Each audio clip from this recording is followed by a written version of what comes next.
Hi everybody, this is Peter Wahing Realty. Welcome and thank you for watching this video. Um, so the Donald Trump tax plan, we're going to talk about that today.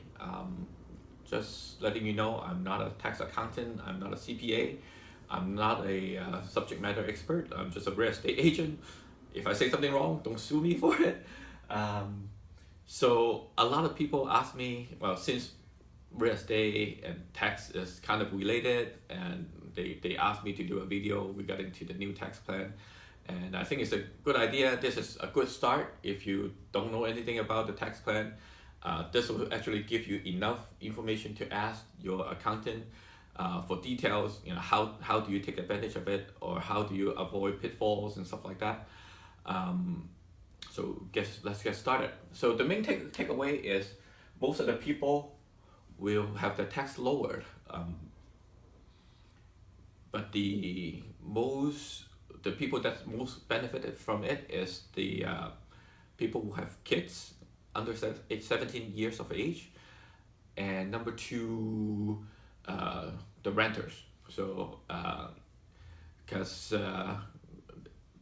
Donald Trump, although he's real estate tycoon, somehow he kind of trying to discourage people from buying homes, especially in more expensive neighborhood.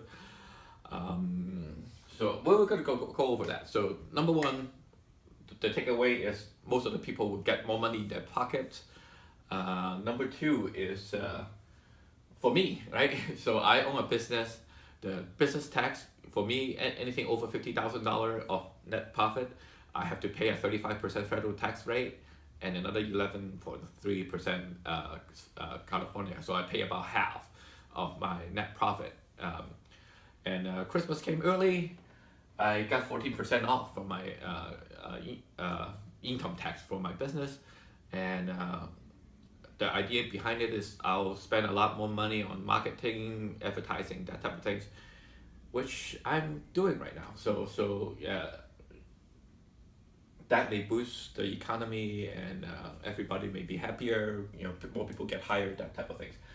And number three, the personal exemption is gone. So beforehand, if you have two kids, husband and wife, two kids, each of us will get $4,000 of tax exemptions. By eliminating it, the tax code is a little bit simpler. So husband and wife, two kids, 4,000 each is $16,000, and you offset it if you make $100,000 per household. Now you have $16,000 off of that. That used to be how it works. We don't have that now, and we changed to the husband and wife will have the standard deduction doubled, almost doubled. For single, it went from $64,000 of standard deductions to about 12,000, and for marriage couple is 24,000. So a lot more people are gonna do standard deductions rather than itemized deductions because the amount is doubled. But what about the kids? We used to have $4,000 to offset the income. Now we have 2,000 of tax credits. They call it child tax credit. Used to be $1,000 per kid. Now it's $2,000. And the reason why most people didn't take advantage of the child tax credit is because the limit, there was an income limit before of $110,000, and that $110,000 was bumped to $400,000. So more than 99% of the people will be able to take advantage of this child tax credit now versus almost no one in California standard. And it's a tax credit. It's not a tax deductions, meaning it doesn't offset your income, but it offset the tax liability. If you owe $10,000 in federal tax, you have two kids, that $10,000 becomes $6,000. So it's a very good, certainly better than the personal exemptions. So for personal exemption, two kids will, instead of making $100,000, you will make $92,000, and then you pay tax accordingly, right? But now it's the it offset the tax amount instead of the income. So what if your kid is going to college and they're still dependent on you? They still live in your house. They're over 17, or you have elderly parents that still live with you. They are your dependent. What happened to those people? Now it's $500 each. And the next three items are real estate related. This one hit a lot of people with houses in high price area, Bay Area, and which is the income tax. The state income tax is a itemizable itemizable items, and the property tax is a itemizable items as well. Well, it used to be you just add those two up and stick it into the itemized deductions line, right? So right now they change it that if you add the two together, it cannot be over $10,000. So if you own $1 million home, your property tax is $13,000. You don't care about your state income tax anymore. The itemized deductions is $10,000 because it's already over 10,000. Anything over $10,000 is wiped off. So $10,000 for state income tax and the property tax.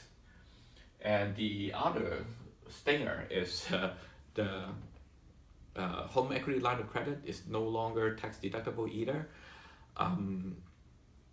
So it used to be you could buy a car and take a HELOC out or a line of equity out from your house, buy yourself a car, and then the first $100,000 of that line of equity is tax deductible.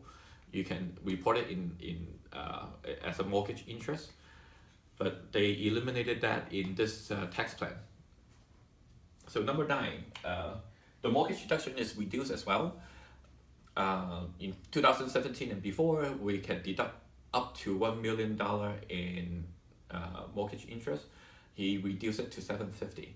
So if you if you're buying a house for $2 million and you have $1 million in mortgage interest, you can only deduct $750 now. But my understanding is if you already bought purchased a property and you're already using that that $1 million mortgage, you can still use it. It's for all the new purchases. You can only deduct up to $750,000. And lastly, it kind of Trump doesn't like the Obamacare, so this kind of put an end to it. Before 2018, if you do not have insurance, health insurance, then they ding you for it, right? So they you have to pay a penalty for not having any insurance. But now they said no, you don't have to pay any penalties. Of course, everybody should buy your own insurance, but if you don't buy, they're not gonna impose a tax or a fine to you. So hopefully, these are the 10 items that that matter to regular folks the most. There are a lot of details how do you define a kid, whether or not the line of equity that you opened before the end of the years, does it still can you still deduct the interest, that type of things. But those are for accountant, not for me. Okay, so hopefully at least give you an idea of what's involved, and you have enough idea to talk to your accountant about it. And again, if you guys are interested, let me know. I can do some math regarding to if it is 2 income family with 2 kids, before how much you pay in tax, and after how much you pay in tax. I can do examples like that. So just let me know, and I'll shoot another video out. And yeah, thanks for watching.